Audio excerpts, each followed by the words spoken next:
ఈ మధ్య ఒకతను నన్ను వాళ్ళ ఇంటికి ఆహ్వానించాడు. నాకు అడ్రస్ ఇచ్చారు. దాన్ని చూస్తే తుగ్లక్ రోడ్ అనుంది. నేను రావట్లేదన్నాను.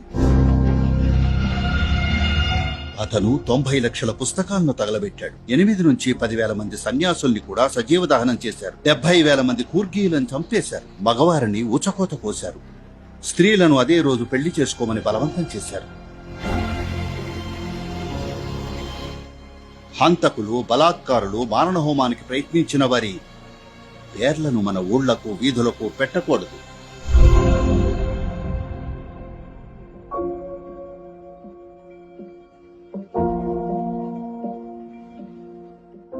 హిందువులు మేలుకునే ప్రక్రియ దగ్గర భవిష్యత్తులో జరుగుతుందంటారా? ఎంతకాలం పడుతుంది అనుకుంటున్నారు? హిందూ అనే మాట ఉపయోగించే బదులు సనాతనం అనే పదాన్ని ఉపయోగించడం మంచిది. ఎందుకంటే సనాతనం అంటే శాశ్వతం. అన్నింటితో ఐక్యం కానిదేదీ శాశ్వతం కాలేదు.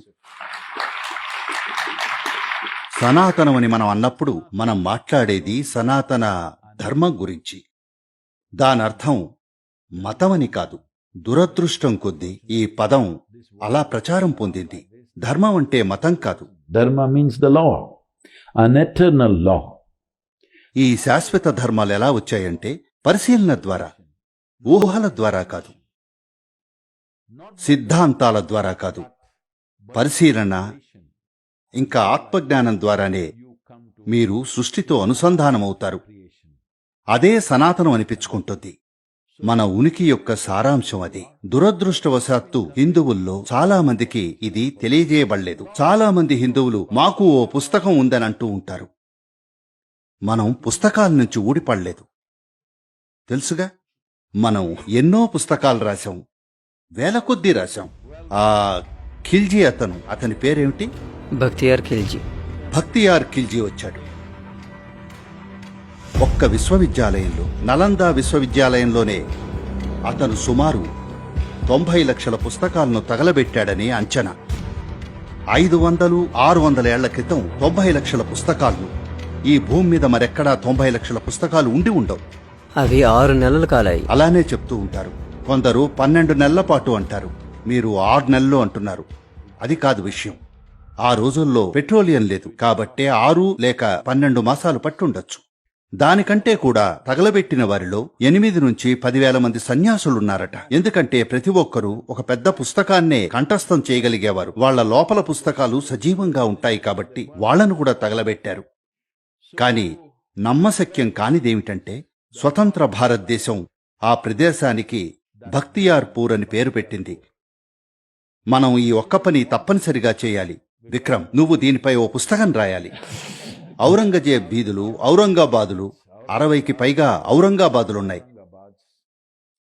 బఖ్తియార్పూర్ ఉంది, కుతుబ్ మినార్ ఉంది.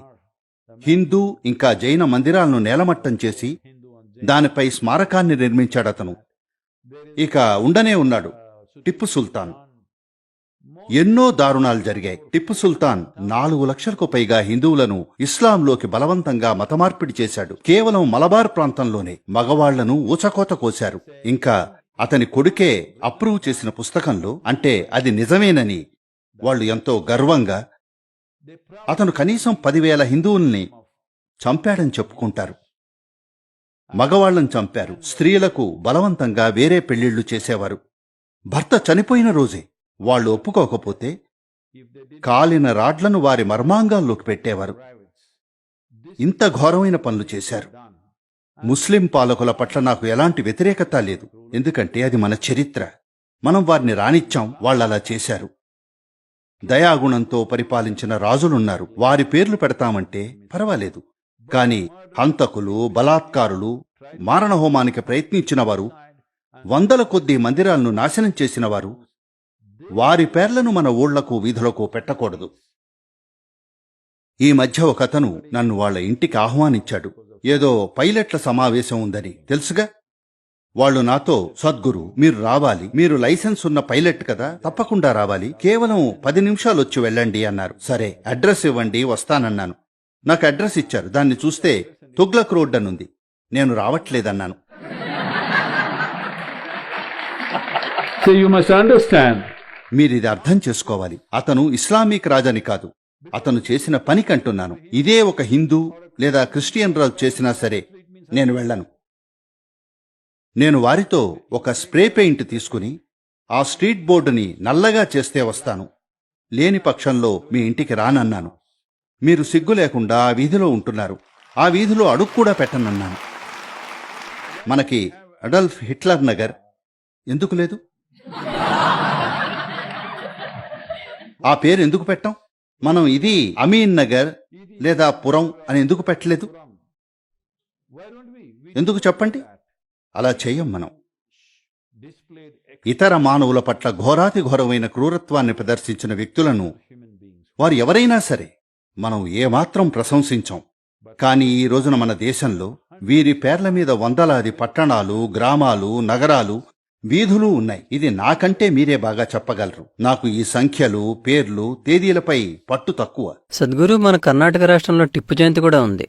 పట్టణాల సంగతి మర్చిపోండి, అతని పుట్టినరోజుని వేడుక చేసుకుంటున్నాం. టిప్పు జయంతి, ఇంకా టిప్పు ఎక్స్ప్రెస్ కూడా ఉంది. అతనొక పనికిమాలిన నియంత. చనిపోయిన కూర్గీయుల మతం మార్చారు. బతికున్న వాళ్ళదే కాదు, శవాల మతం కూడా మార్చారు. కూర్గీయులు చాలా నష్టపోయారనుకుంటాం. అది నిజం కాదు. వాళ్ళు యుద్ధంలో పాల్గొన్నారు కాబట్టి అలా అనిపిస్తుంది. వేరే ప్రాంతాల్లో యుద్ధం చేసేవాళ్లే లేరు. వాళ్ళు ప్రతిఘటించకుండానే లొంగిపోయారు. కాబట్టే వాళ్ల గురించి ఎవరూ సరిగ్గా రాయలేదు. కూర్గీయులు ఎంతో గొప్పగా పోరాడినా 70,000 మంది కూర్గీయులు చనిపోయారు. మీరు యుద్ధం చేస్తున్నప్పుడు మిమ్మల్ని చంపేస్తే అప్పట్లో అది సర్వసాధారణం, పర్వాలేదు అనుకునేవారు. యుద్ధంలో ఎవరైనా వచ్చి మిమ్మల్ని చంపినా పర్వాలేదు.